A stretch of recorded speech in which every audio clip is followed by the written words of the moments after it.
So would you say that it's like sort of a step-by-step process? So maybe 100%. like you visit one doctor first and then you receive treatment for it, or like something similar along those lines? It depends a little. Like what happens is, so for the therapist, what we do is we assist the person. So suppose there's a person who comes to me and talks to me about their eating issues.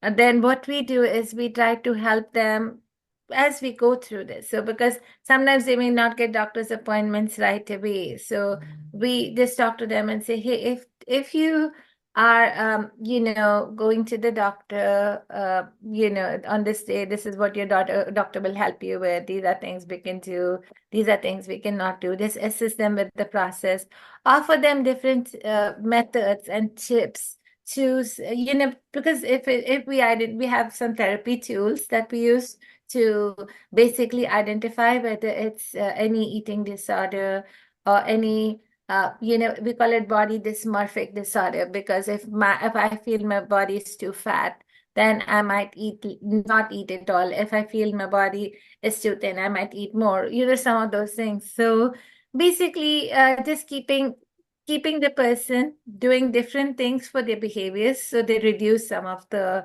negative behaviors.